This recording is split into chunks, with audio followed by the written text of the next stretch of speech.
Hey fellas, I'm talking to you from the bowels of the old Schubert Theater in Chicago. I'm in almost previews for Boop, but I wanted to say, hey, have a great show. I'm excited. Eddie's on your show. I was excited to be in his book. Scary, but he was wonderful. And I think people will really enjoy the conversations. Have a great show. Wish I was there. Come to see Boop. Love you guys.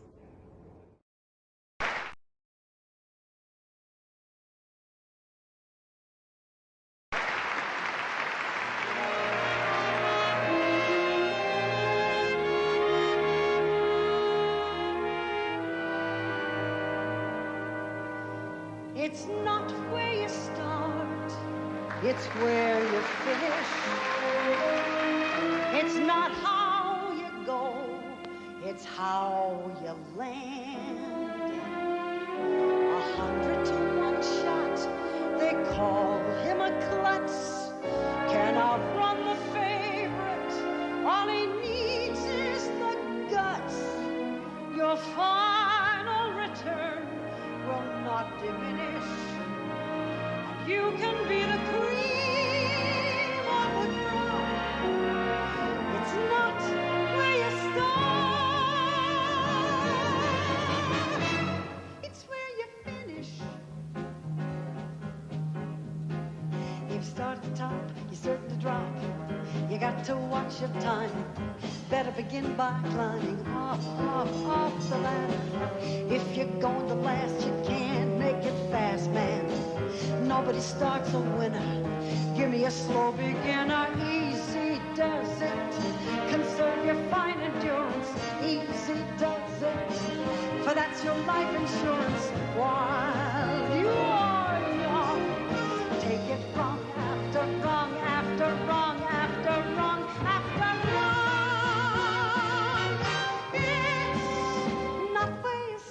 It's where you finish. It's not how you go, it's how you land.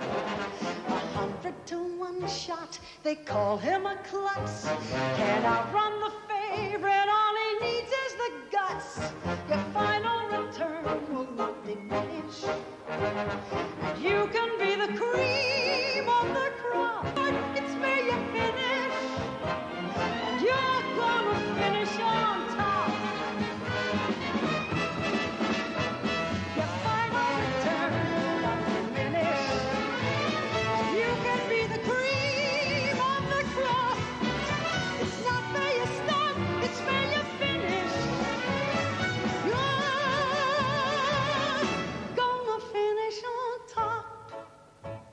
It's not where you start, it's where you finish. It's not where you start, it's where you finish. It's not where you start, it's where you finish. And you're gonna finish on top.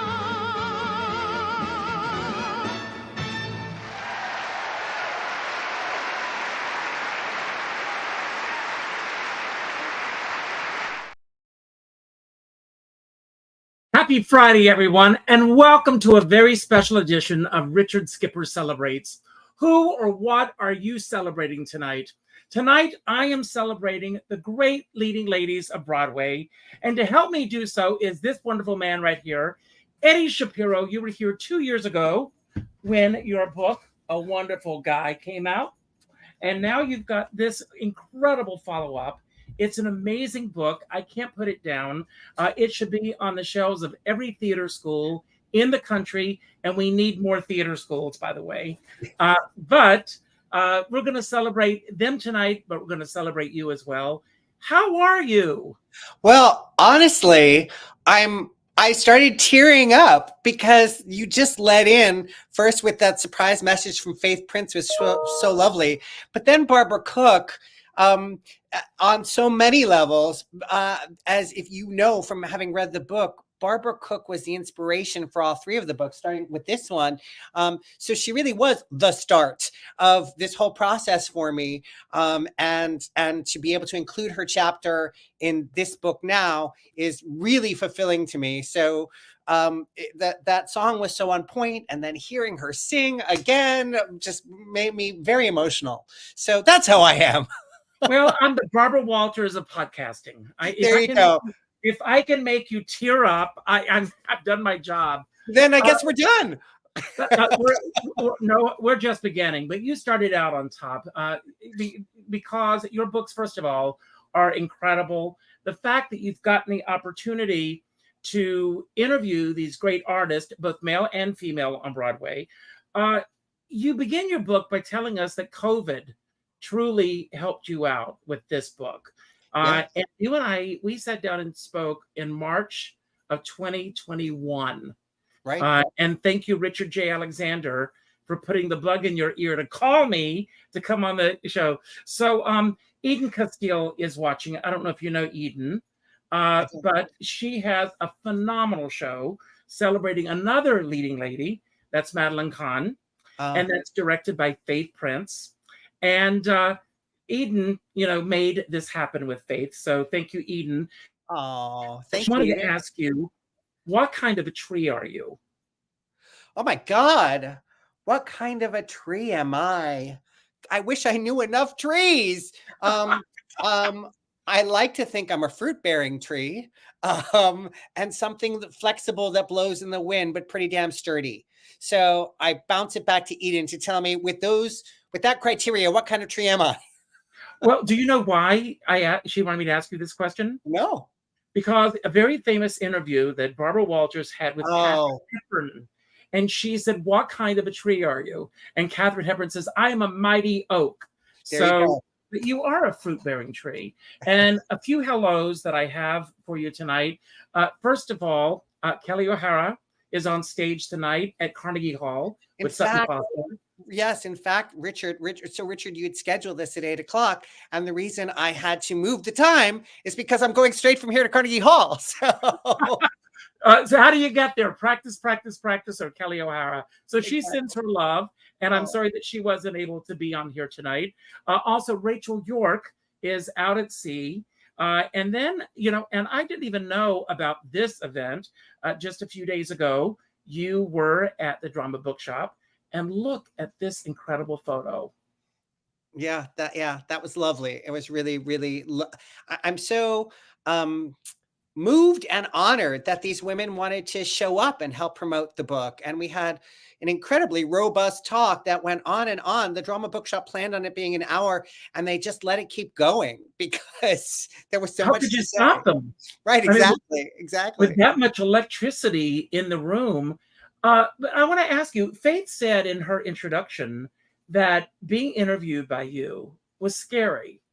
And I've also had several people say that to me. I think it's a great compliment because it shows that you went in prepared. Do you remember the first time you saw Faith Prince on stage and what that experience was like for you? Yes, I absolutely do.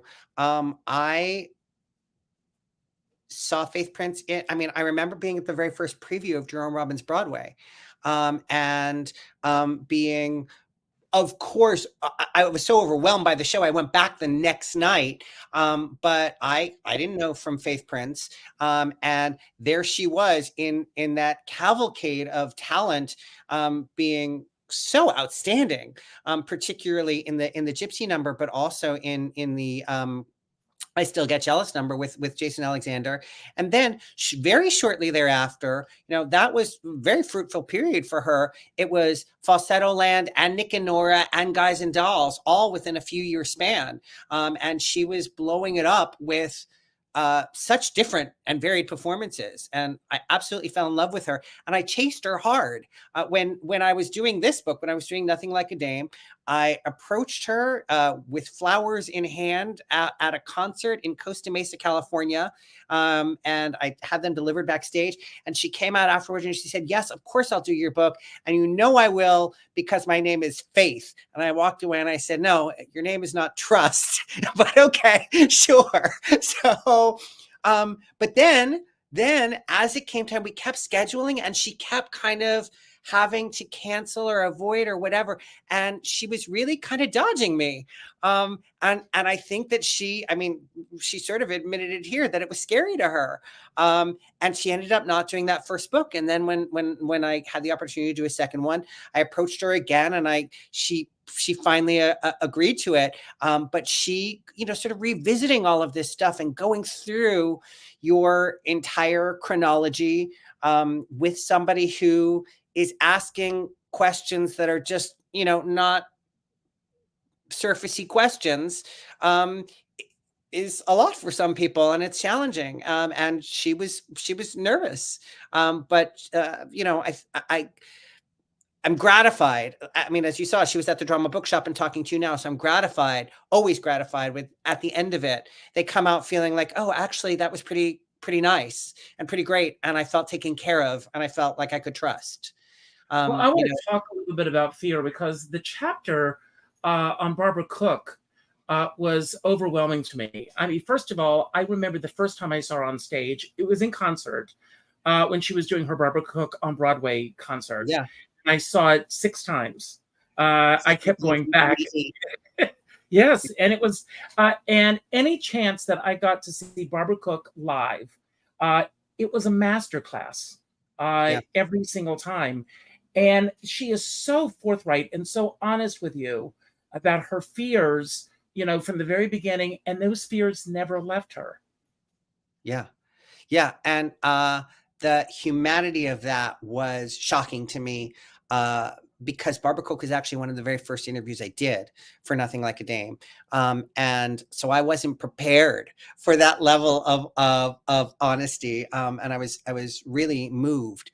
And Barbara Cook actually gave me, so I'll tell you 2 things about Barbara Cook. One, but your listeners do not necessarily know, that chapter, and the reason it wasn't in Nothing Like a Dame is Nothing Like a Dame took a long time to write, because there are 20 women in that book. I was only meeting with people in person. And so I'm bi-coastal. I split my time between New York and Los Angeles. So between my schedule and the schedule of these busy working actors, coordinating was hard. And oftentimes there were multiple sessions. Cheetah Rivera did 6 sessions. And sometimes we would talk for 2 hours. And then the next time we could meet was 9 months later. So you multiply that by 20 women, and it took a very long time to write. And Barbara Cook was one of the first ones that I did. And by the time I was ready to publish, she asked me not to publish because she had decided to do her own autobiography. Mm-hmm. And I was crushed about that, because I love this chapter. But of course I understood. And when this book came around, I wrote to her son, and he wanted to read it, of course. And he said, he hears her mother in it. And he was very approving. So he agreed to let it be published. So I was so glad to let it see the light of day. But the gift that Barbara Cook gave me, other than just the chapter itself, was, in talking to all of these women, and I'm sure you experience this too, with the people that you talk to, it's the things that you expect. The opportunity to talk to these people and to connect with them is itself a gift. But then on top of that, there are the life lessons that you never see coming at you. And so I'm leaving Barbara Cook's house, and she says to me, the usual things that you say, you're very gracious as you're leaving, goodbye, whatever. And she says, she takes me by both hands, and she says, you're really very, very good at this. And I am terrible at compliments. So I made some joke. I don't remember. I shrugged it off, and she gripped me really hard. And she said, no, listen to me. You have to know that you're really good at this. And I walked away. Yet, the interesting thing about this, excuse me for interrupting, was that she had trouble accepting that within herself. Yes, which is probably why she was very much in touch with communicating it to others. But so I walked down West End Avenue from her place, and I'm thinking to myself, Barbara Cook's been interviewed once or twice. And if Barbara Cook is telling me that I'm really good at this, then I should take that to heart, and not in an egotistical way, but just sort of recognize that I have a place at this table. And that was a really lovely thing to sort of, for her to drill into me that way. I really appreciate it and consider it Well, a let great. me ask you this. When you started with these interviews, what was your original intent? And do you feel that that is still where you're coming from? And what I Yes. mean by that was, you could have gone in as a gushing fan, or you could go in wanting to share their process with the world, which is what I get from your books and what I love about your books. It is the latter, but the former can't help but come through. So I the it's back to Barbara Cook. The impetus for this book, for all three books, was I, like you, I would see Barbara Cook in concert, and I started doing that right around when you saw Barbara Cook's Broadway in the 80s, and she would tell these stories about the golden age of musical theater and about having worked with all of the people that she worked with. And, they're nuggets, they're patter when they're in the context of a show. And I would always hunger for more of that. And that gave me the idea to capture stories. And I wrote to Barbara Cook. I sent her a somewhat probably embarrassing, probably eccentric letter asking whether or not she wanted to work on her autobiography. And she wrote back, no. And at that time it was true.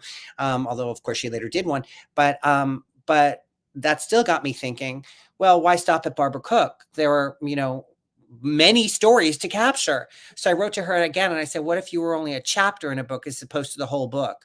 And to that she said yes. And that's where I was off to the races. But the goal was, as you say, to really get into their process, and also, but not actor speak, not the process of how you create a character, but the process of just living the life in the theater, and what that's like, and how you navigate that. And I really wanted to make sure that I was covering the totality of a career. I wanted to do career-encompassing conversations that would be more than any article I would read in the arts and leisure section. That was the goal. Well, getting back to Barbara's song, It's Not Where You Start, we're going to start at the beginning with this book. So you got an incredible, one of my favorite leading men in the theater to do your introduction to the book. So how did you get Norm Lewis to write the introduction? I asked him. I mean, that one, sometimes some of these things are easier than others. Norm is somebody I call a good friend. Oh, God damn. How are you? Hi, mister. What's up? All right, so I have to qualify this. I'm at a friend's house and they're having dinner, but this is like, they don't have a ring light, and this is the only place. Look at me. I'm so pink, and you look gorgeous. Oh, God bless you. It's at the front door. But anyway, this is the best light they have in the house. So anyway, I'm so glad I didn't start to say that. Well, I had to bribe Norm, or I paid him. The check did clear, so it's good. Oh, that's great. So Norm, had you read Eddie's previous books? Yes. And I know that you were also profiled yourself. Yeah, it was. What was interesting was reading his book. There's such a love of theater. You know what I mean? Like, it's so hard to find people who can. There's a couple of people I can name. I don't want to name them because this is Eddie's night. But there's a couple of people that just love theater, and Eddie's one of them. And he's at the forefront of making sure that this legacy continues. And he writes so almost, I would say, poetically, just because even when I was being interviewed, because like he said, we had several interviews, several days. He made me sound better than I thought I sounded. It was, I was like, oh, I said it like that. Okay. All right. I'll take that. But no, I was just so happy for him for the first book. I was honored to be in, the second book. And I just love the fact that this third one is out. And you're right. This should be in colleges. This should be studied. It should be a textbook. I totally agree. Norm, I want to ask you, and I'm going to put you on the spot for a moment, so forgive me. But, those of us who are lucky enough to sit down with the artist of the theater. We have certain hopes and fears and trepidations as well going into an interview. What is it about anyone such as Eddie that you would say yes to? How did that interview, first of all, come about? Well, I would say because he puts you at ease. I mean, I'm lucky enough to know I know Eddie. Eddie's like really one of my closest friends, but I just know he doesn't know everyone really as well, but he puts people at ease and he asks the right questions and he does it in such a way that will make you go. You'll tell a story and then you'll think of something else. You go, oh yeah. Well, let me tell you this part too. You know what I mean? And it just keeps going and going and going. And he knows you know what? He's a great actor because he knows how to listen. That's great. That's You know, very you kind. you are lucky enough to go back and forth between cabaret, concerts, theater, and I'm sure that many of the leading ladies that you have shared stages with are profiled in these pages. Yeah. Was there anything that really surprised you about any of the artists that you've had the chance to work with? God, I mean, that question is so. That's a great question because each one of them, I know a lot of these ladies. There were certain stories I just did not know, and it's funny because even I just did a concert with Patti LuPone in Los Angeles, the Hollywood Bowl, and she was giving us some nuggets that I had never even heard about in her life, about her challenges with Andrew Lloyd Webber and things like that, and even Cameron McIntosh and so I just love discovering each story that was coming out of these ladies. It was like I could not wait to turn the page to see the next thing. Eddie, and your same question with yourself. I mean, was there anything from the interviews that just jumped out at you that you did not know? I mean, as an interviewer, it's just like being a lawyer. Never ask a question that you don't know the answer to. Well, sometimes, but it's great to learn these new things. Yeah, but so my preparation for all of these interviews, like you, Richard, I don't have to research what these people have done. I know what they've done. What my research is what they've said, because I try to listen to interviews or read previous interviews because as the Carol Channing, expert of them all, as you know, Carol could tell the same story to Johnny Carson in 1968 and then again in 1988 verbatim. Right. So exactly. I wanted to make sure that if I was hearing a story that had already been told and somebody was pulling out one of their tapes, I would recognize it and I would be able to ask around it or ask them to expand on it.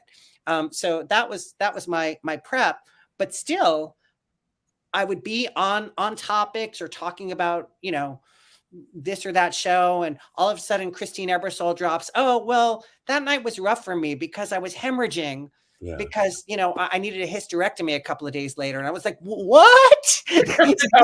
Those kinds of things were shocking. And also, again, incredibly gratifying because, as you've already touched upon, I felt like people were really opening up and really trusting. And I think the reason I appreciate everything that you said, Norm, about why people might trust me. I think it's the drugs that I slipped them, but also perhaps it is there are no gotcha questions. Right. It becomes pretty clear early on that I'm not in it to get you to call out somebody or bitch about somebody or spill the dirt. That's not what I'm in it for. And if I may, can I add something to that as well? Nope. It's just that, okay, all right, let me shut up then. Norm, this is between you and me now, so go ahead. I think what it was for me, even with my interview, it was more about, okay, give me the beginning, start from the beginning. How'd you get started? All that stuff. But tell me your story.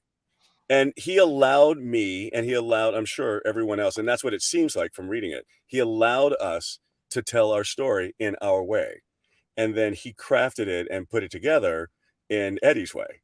and with permission. I mean, he let us read it. He let us read it first. But yeah, it was like, tell me your story. And we all want to be validated. So for me, it was like, all right, I'll give it to you, you know. And you did. And incredible. But Go you ahead. have to have felt safe enough, and Yeah. that's and that's everything. Yeah, truly. Yeah. So Norm, telling your story, before I let you go this evening, you can stick around as long as you'd like, but I know that you're having dinner. So Right. really, I thank you for popping in. What are you having? Oh, I'm not telling you. I'm not telling you that. I got to keep some secrets. Now I've got a frog in my throat. All right, Kermit. All Yeah, right, I'm gonna take a sip. Kermit, get out of that throat. Sorry.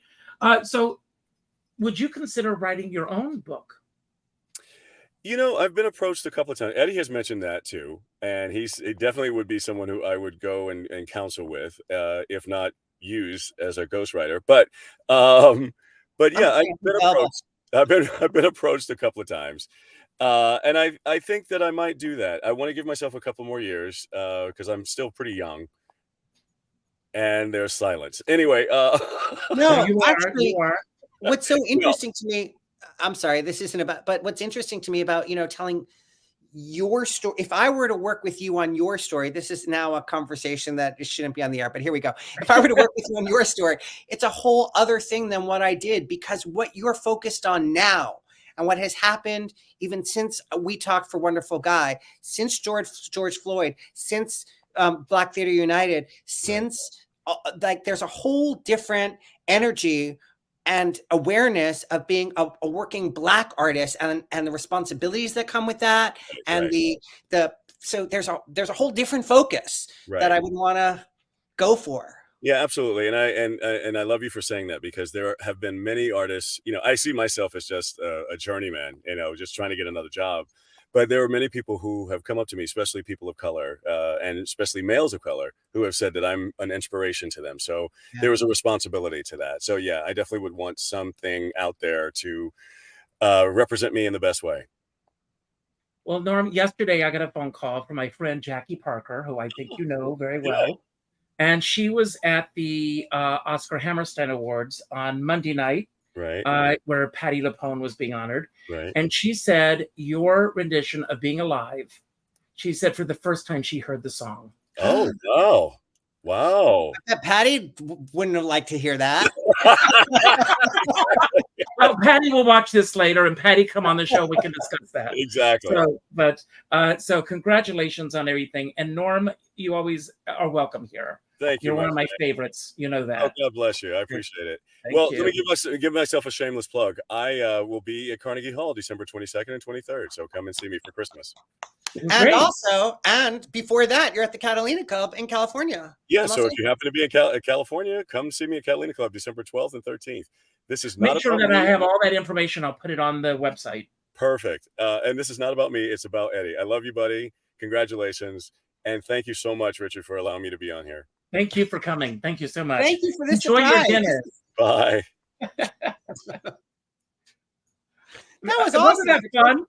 Who else you got? I feel like this is this is your life, right? This is your life. I want to tell you, Norm came through, and Faith came through. Everybody's working. Yeah. Everybody. I mean, I reached out to everybody. That's so kind of you. And they're all working. So I was lucky. But everybody sends messages. They love you. So it's great to know that you've got their respect as well. One of the things that I wanted to talk to you about, going back to your previous book, and thank you for sharing these stories, doing what we both do. I have been very fortunate to interview some of the greatest names in show business on this platform. And unfortunately, as happens with life, they've passed on. So in their own words, their stories are preserved here and through your book. So what has that meant to you in terms of allowing them, as Norm just said, to tell their stories? It's so meaningful to me. because I grew up probably like you did, devouring books that I want to say books like this. There weren't books exactly like this, but books about the musical theater. And there were some like Craig Zadan, Sondheim and Company that were, seminal.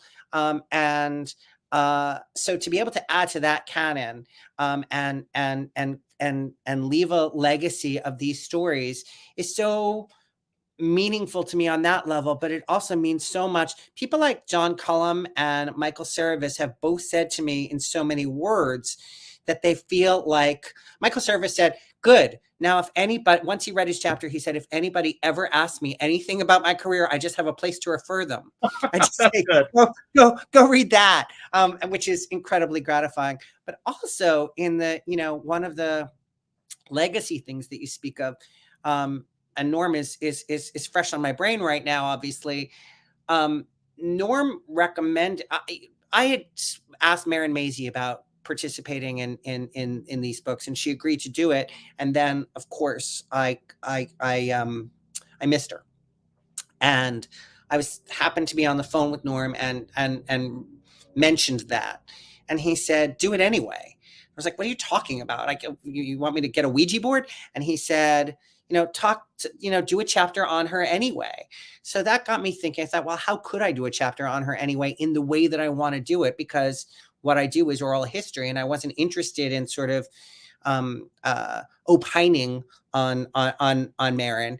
But I thought, well, if I talk to people about her and I ask them specifically not to tell me what they thought, but what they saw or what they experienced with her, so that if I could be getting as close as I could to Marin's experience, not somebody else's experience, but of watching her perform, but as close to I could about what she was feeling or thinking in those moments, then that might be worth something. So that's what I did. And that was all about preserving a Marin Mazzie story even after she was gone. But it was really important to me to get that right. And for that legacy. So I really did that with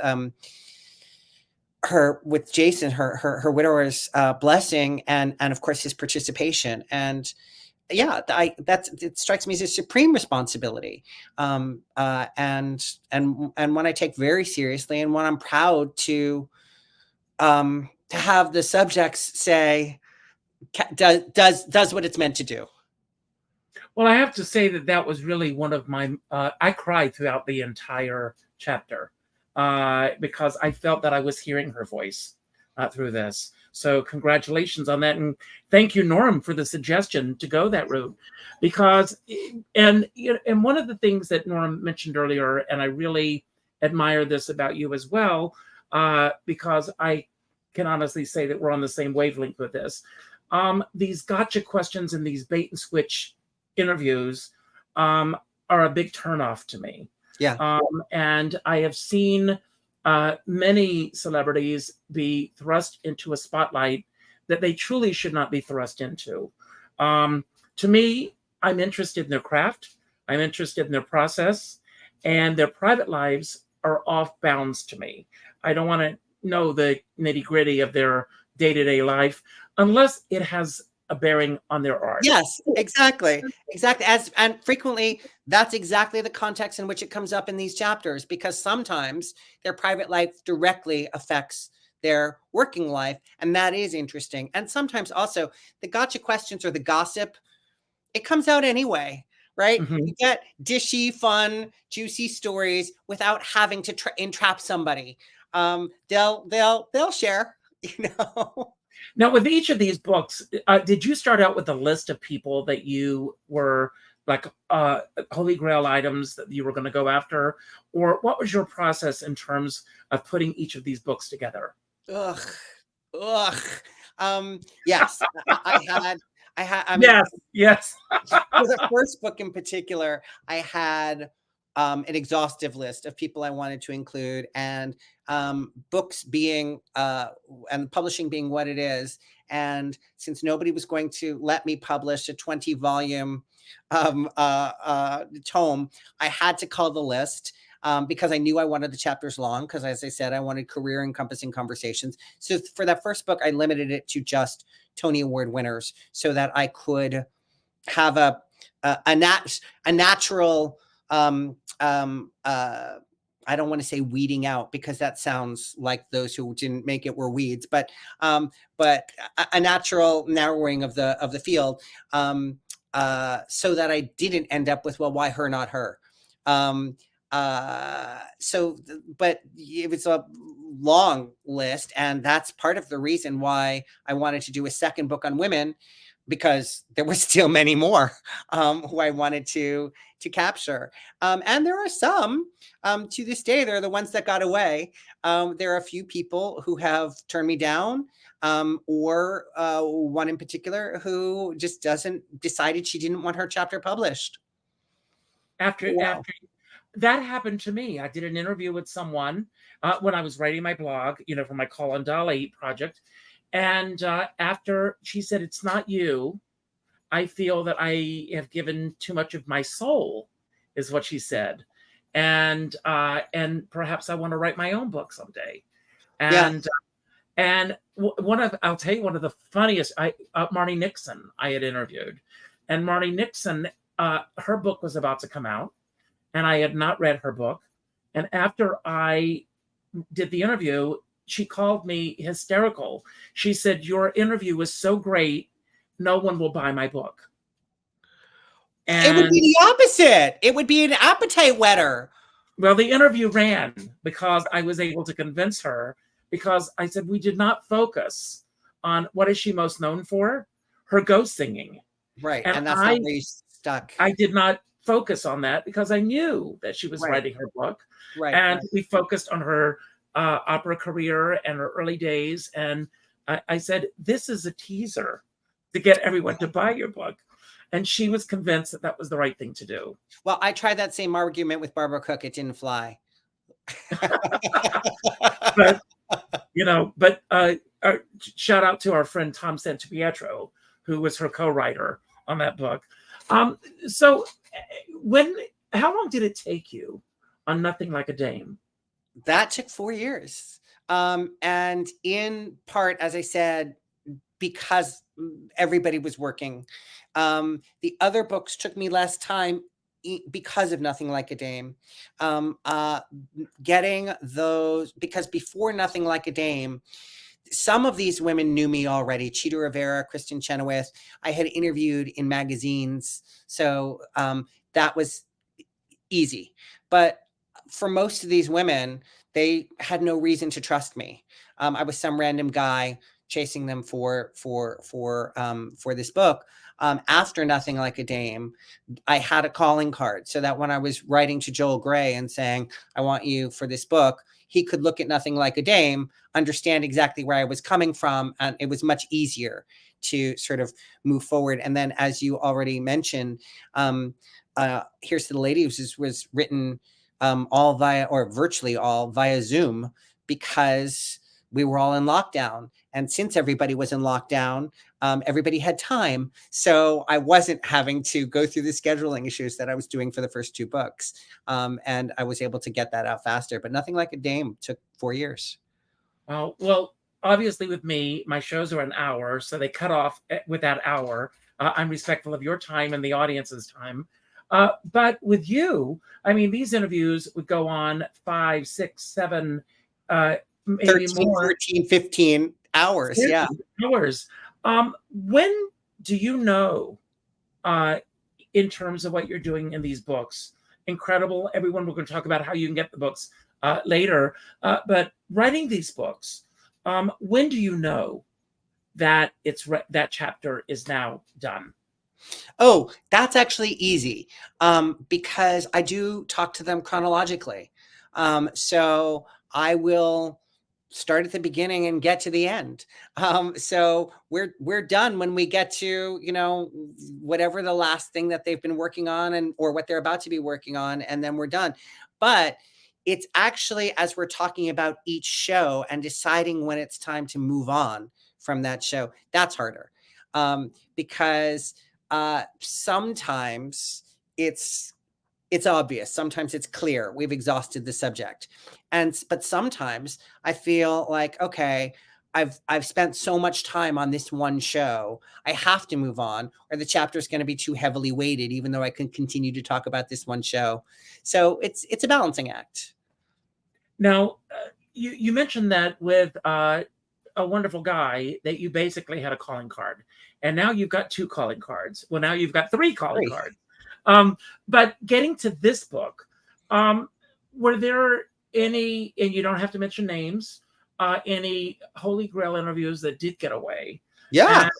And I don't mind mentioning names. I really don't, because I don't think it reflects poorly upon them. Bernadette Peters was a Holy Grail for She's both a toughie. And yes. Bernadette Peters, had actually said yes to this book, and then literally the day before pulled out again. And I'm told by her publicist that it's just that she's not big on talking about herself. That if we were talking about dogs, she'd be happy to talk, but she's not big on talking about herself. And I that's your next book. Yeah, exactly. Actually, the next book is gonna, if I can score more of the ones that got away, that's what I'm going for. But I've talked to her in person about it, Bernadette, and she said, she's like, these books, they're good. She admires them, but just didn't feel ready. But Faith herself said, she didn't feel ready either. She was scared, and then turned out okay. And that's the thing that, look, Bernadette certainly doesn't need to do this, right? Bernadette is a legend, and there's no reason why her story needs to be in print. And maybe she's perfectly happy with her legacy just being the work. But almost everybody I've spoken to, I mean, I suppose there are some people who've held back and haven't told me if they don't like it, but so many people have expressed how gratifying it is to have their story, as we talked about, as part of the annals, and it's there. And there are even people, Donna McKechnie is one, who have written their own books and still she said, you captured me better than I captured me. And I think there's something to that, it's not about shooting my own horn, just about when you're telling your own story, you're protective of some of the people in it or your own stuff. So there's an objectivity lost. Whereas when somebody else is eking it out of you, they can be a little bit more objective. It's different doing what I do live versus what I was doing when I was doing my blog and interviewing, because sometimes when you're sitting down, and I'm sure this has happened to you as well, they really open up. And you mentioned earlier, and I did the same thing with my blog, I would always send it to them for their approval before publishing it. And that's admirable. So God bless you for that. Well, that is because these are their own words. That's the whole point of it. So I want them to feel represented accurately. And it's, in some cases, it's because, the people would have changes or thoughts because, oh, that's what I said, but it's not quite what I meant. And in some cases, some people didn't want to read, but Patti LuPone is an example. I sent her stuff that I thought was incendiary. She didn't feel like she wanted to read the whole chapter, but I said, here are some passages that, they're a little hot. Do you sure you want these in print? And she said, yeah. But that's Patti. Patti she wears her life on her sleeves. Yeah. And that's one of the things that I love about her. Yeah, absolutely. That's what everybody loves about her. But still, I don't want anybody to come away from this process with regret. I wanted them to feel like I'm telling their stories the way they want it to be told. And that's not sugarcoating. That's just accurate representation. Well, I want to talk about another book that you didn't write, and that's Barbra Streisand's book that just came out. Are you reading it, or have you started to read it? I literally got back from India 48 hours ago. So no, I Thank haven't you, had a Lisa. chance yet. I'm listening to the audiobook, and it's 48 hours. Just to let you know that. Yes, and 48 hours and 15 minutes. Don't forget those 15 yes. minutes. But she is very open about people that she worked with. It's not gossipy. This is my story to tell. Right. Which and there's something about being 80 years old, or she's somewhere in there, that gives you that freedom, right? That sort of says, I'm now not worried about whether or not this is going to haunt me, or whether or not this director is going to want to work with me again. I can just tell my story. Is she somebody that you would like to interview in case she's watching? I would certainly not say no, but also when it comes to, it's interesting that you asked that question, though, because when I was looking at Nothing Like a Dame, there are some names: Barbara Streisand, Carol Burnett, Liza Minnelli, Julie Andrews, that the reason I didn't chase those women, there were two reasons. One is because all three books feature people who have careers in musical theater, as opposed to some people who have famously done musicals. But Barbara Streisand's career is not musical theater. She did a couple of shows, so less interesting to me, or less of what I was going for. But also, all of those women's stories have been told again and again and again. So while selfishly it interests me to sit on a couch and talk to Barbara Streisand, I don't know that there's anything that I could get her to reveal, or any story that she could tell me that hasn't been told now by her, but also by many others before. So I don't know that I have anything to add to the equation. Well, again, what I love about her book, and yours as well, are the process. I'm interested in how an artist gets from point A to point B and beyond, and also their process in terms of working. What are some of the life lessons that you've learned from some of the artists that you've had the good fortune to interview? Well, I told you the Barbara Streisand one, Barbara Cook one. I will share another. When I talk to you, Carol Channing is always at the front of the brain. After Nothing Like a Dame came out, I had the opportunity to interview Carol. I made it happen, but I interviewed her in front of an audience at Disneyland. And so she came to an event that I produced at Disneyland. And then the day after that event, I spent the day in Disneyland Park with she and her husband, Harry Collegian. And Harry was 90 at the time, and Carol was 89. And I'm thinking to myself, it's Disneyland. It's packed with people. It's Times Square. And I'm with nonagenarians. And, we're gonna take it easy. Nothing doing. They wanted to do everything we could do. And we got off the Peter Pan ride, and Harry is staring at the carousel. And I wasn't going to put them on a carousel. It's a merry-go-round. But I said, Harry, did you want to ride the carousel? And he said, I'm looking at it. And I said, Harry, you want to ride? Let's ride. Right. So we go to the carousel. Carol takes a sensible bench. Harry wants a horse. So this man is 90. He puts a leg in a stirrup, and that's it. So I literally lift him and put him on the horse. But he is so happy.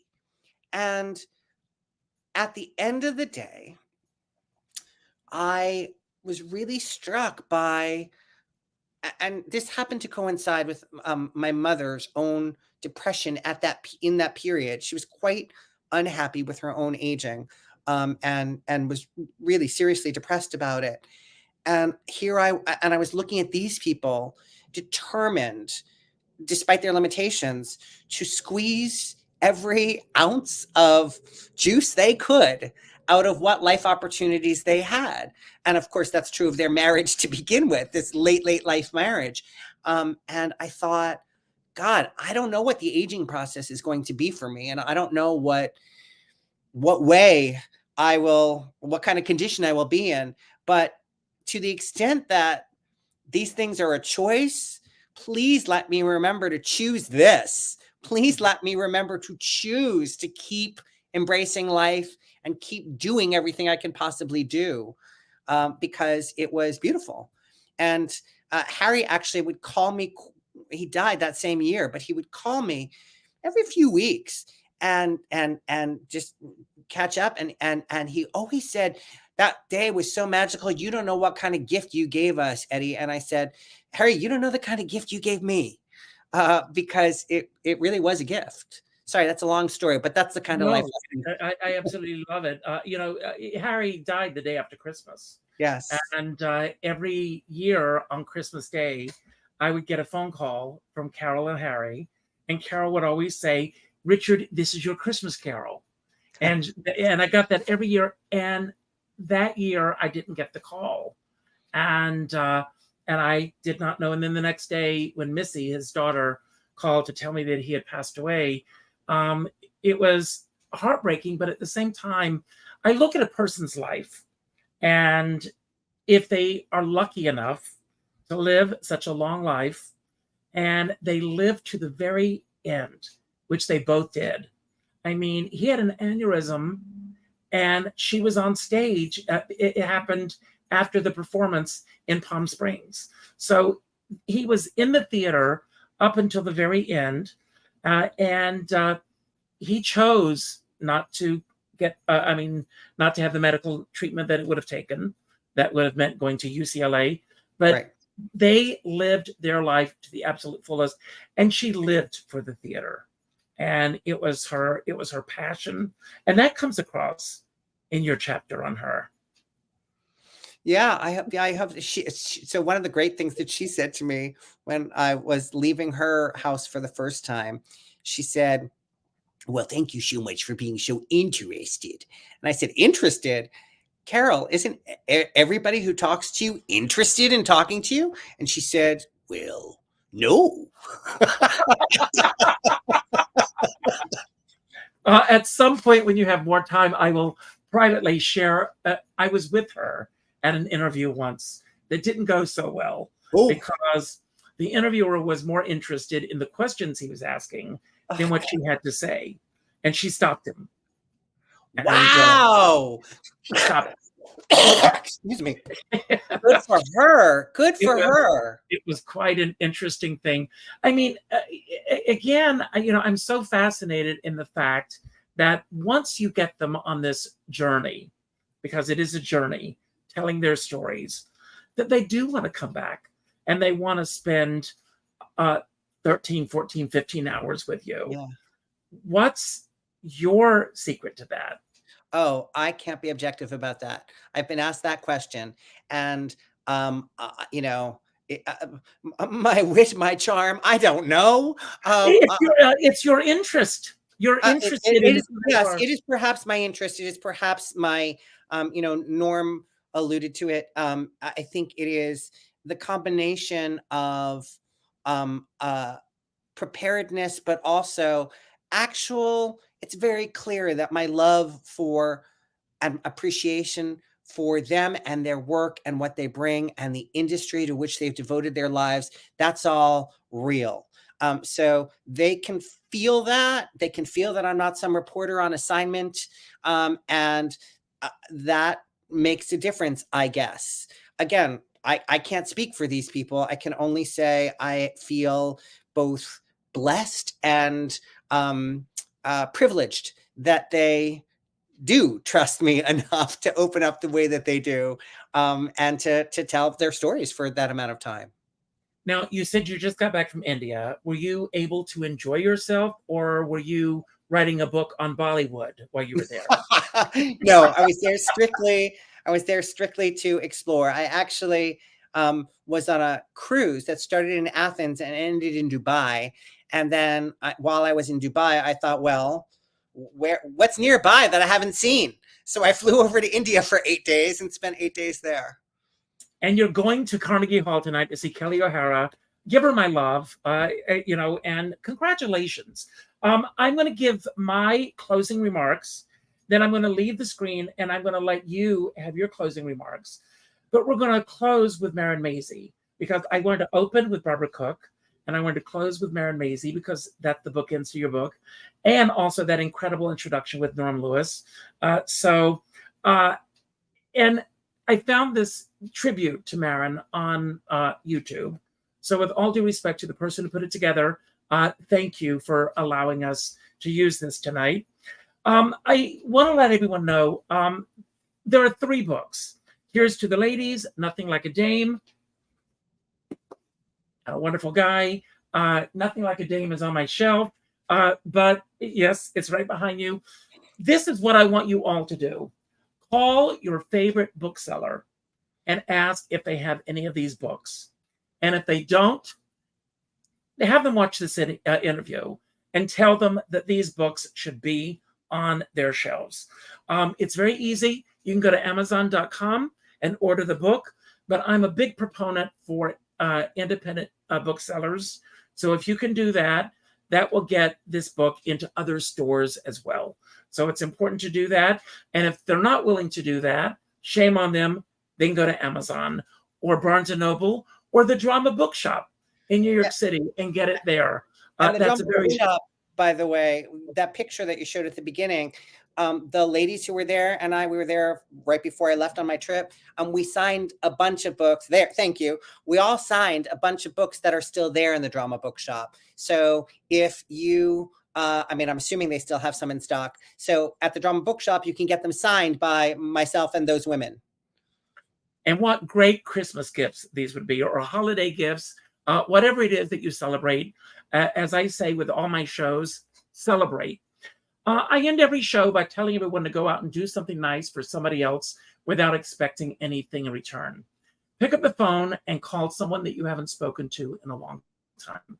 Go to your Facebook friends list, and the third name that pops up, reach out with a phone call and tell them about Eddie Shapiro and his amazing books, and have a wonderful conversation with them. Let them know the impact that they have made on your life. What I love about these books is that all of these artists, and I mean all of them, have made an impact on my life. And to hear them tell their stories in their own words via Eddie Shapiro is a gift to all of us. So as the holidays come up, these would make great gifts for everyone. Order 2 books, order all 3, keep one for yourself, and then send one to that third friend on that list. I have a dear friend, Sean Moniger, and he says, we're all in the same storm, but we're in different size boats. And I always say, I don't care what size boat you're on, as long as you have a skipper by your side. And with that, I'm going to turn it over to you, Eddie. And when you say goodbye, Marin Mazzie will take us out. Thank you. It's all yours. Richard, I just want to say thank you so much for having me. And thank you, Richard J. Alexander, for, as you said, putting a bug in my ear to call you and say, hey, let's do this. I am struck once again, and I had forgotten, frankly, that your show is about celebration. It's Richard Skipper Celebrates with such positivity, and it's infectious. It is needed, especially in these turbulent times, and it's beautiful. So thank you for that. Thank you for having me, and thank you for plugging my book so beautifully, our books, and have a happy holiday season, everybody. Thank you. Some say happiness comes and goes. Then this happiness is a kind of happiness no one really knows. Now, sometimes it takes a long time for your Romeo to show. I know. I really know. But one day, my no-show Romeo showed up in a show. I wasn't used to someone really loving me. What if he was like all the others? But I hate men. My shrink said, Marin, are you crazy? Wake up. This is what we've been waiting for. We love to sing together, so it works out really well. We really lucked out on life partners and singing partners. If I were to look for a singing partner, I couldn't find anyone that's more, well suited to, my voice, and I think for Marin as well. Yeah. That's my arrival moment when I got married. I think that when I would say I've arrived in life, and my life, took a turn. But I apparently vocalized too loud. He's not vocalizing too loud. When he rehearses a song to learn it, he really has to sing it full out all the time. Like, I can learn things really quietly, and he has to sing it full out all the time. So, I am extremely grateful, but I'm never supposed to be proud or feel good about myself. And I've been in therapy for years, and I still feel that way. I'm wearing a denim from the Vermont country store. And he came to the first preview, and I texted him at intermission and said, will you still sleep with me? And he didn't text back.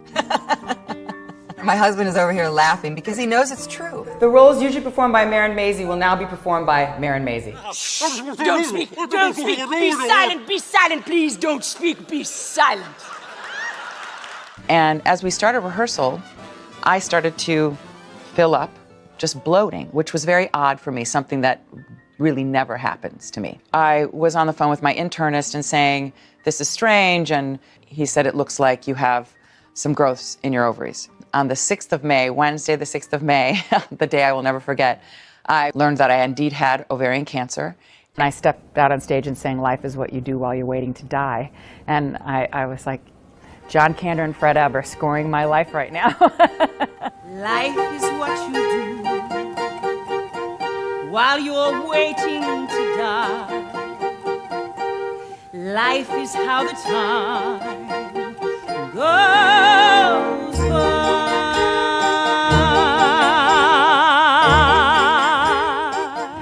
I didn't really fit the profile. I was having vaginal ultrasounds. I was having those things, but it wasn't detected. We have to try and find a test for ovarian cancer. There isn't one. I think women just think they're going for a gynecological exam, like the pap smear, that sort of takes care of it. It does not. Ovarian cancer, the signs are very silent. I've always been a very positive person, but I really believe in the positive of the mind healing the body. And you'll see all this jewelry that I have on right now. This is all, I wore all of this jewelry during my healing therapy. This is from Stroman, this is from my friend Doug, this is from Nancy Dussault, this is from Susan Mervine. As some of you may or may not know, my cancer has recurred, and I am back in healing therapy. So I do feel that everything happens for a reason, and I feel that I have ovarian cancer so I can help other women. When all of this love started coming in to me, I was overwhelmed by it, but it was something that saved me many, many times. I feel very grateful and lucky that I have been able to make a living in this business, and I think that's, that's the greatest gift. And to have, my amazing husband as my life partner. We